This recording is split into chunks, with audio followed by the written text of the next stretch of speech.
We're here in the historic, beautiful Charterhouse in central London, not very far from Pushkin House, and we're here for the 5th annual awards dinner and ceremony for the Pushkin House Russian Book Prize. So we've got 5 distinguished judges, 6 very impressive books published for the first time in English last year, and we'll learn this evening which of them has won.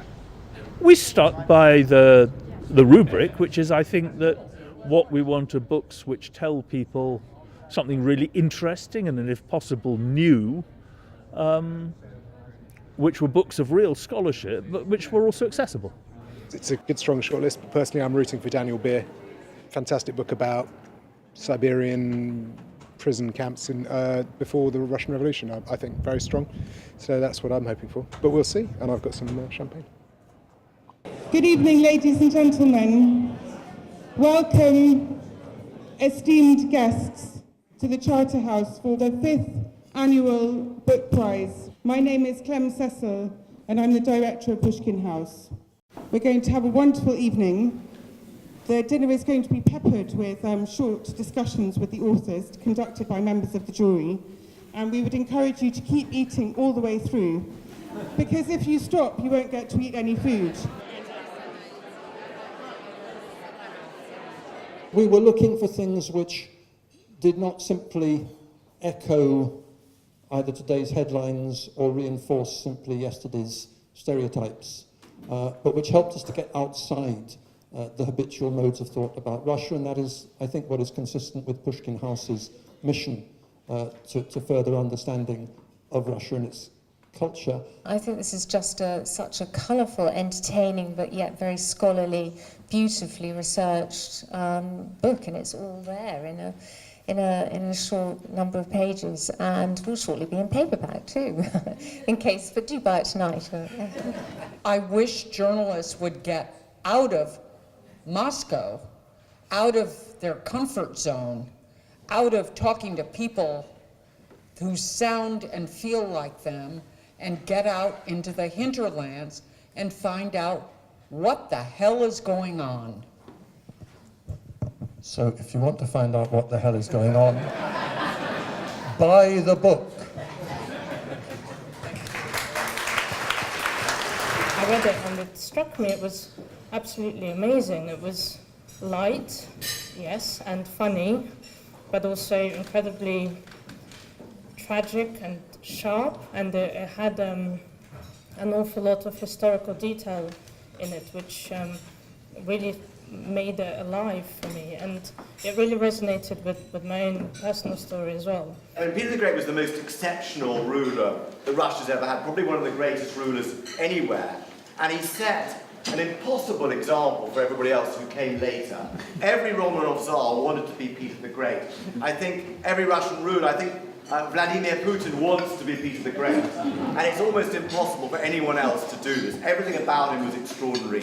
His height, his energy, his drinking capacity, everything. If you say you're an art historian and you work on Russia, people invariably think that you work on an icon painting or that you work on the avant-garde. And for most people in this room, they can probably picture an icon painting and they can picture a Kandinsky. They're really different. They're really, really different. And so what has always mesmerized me is what happens in between, and particularly the fact that, you know, there's this much hackneyed trope that Russia comes late to the party, that it doesn't have a school of painting in the 18th century, and then suddenly we're at the avant-garde, and clearly there's something going on that lets it get from 0 to 60 with incredible panache. And I wanted to tell that story in this book. There are these moments of really,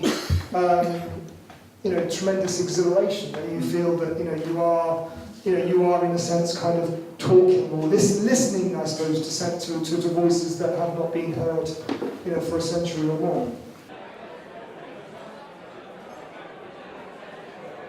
The judges have decided to make a special award for the best book in Russian translated into English and published last year, and that is for Teffy.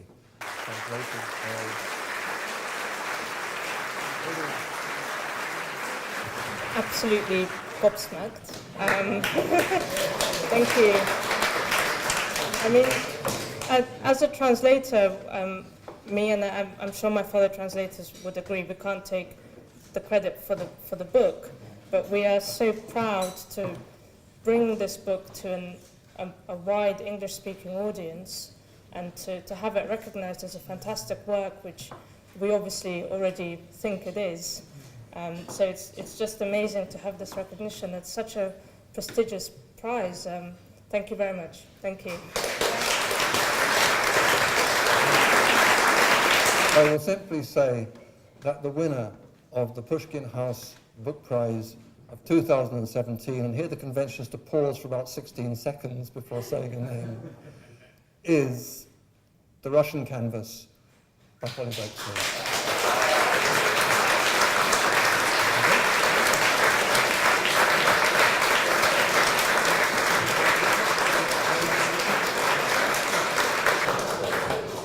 Well, that's a bit overwhelming, actually.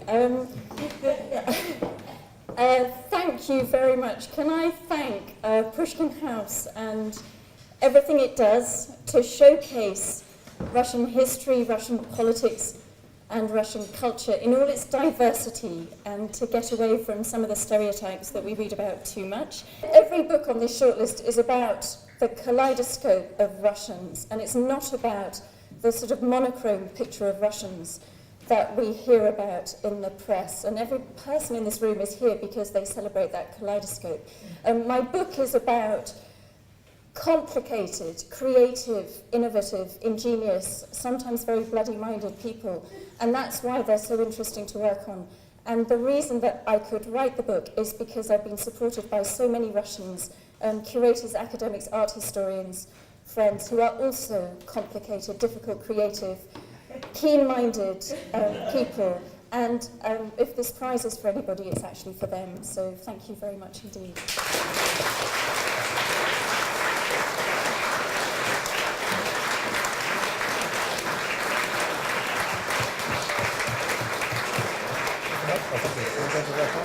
That's perfect.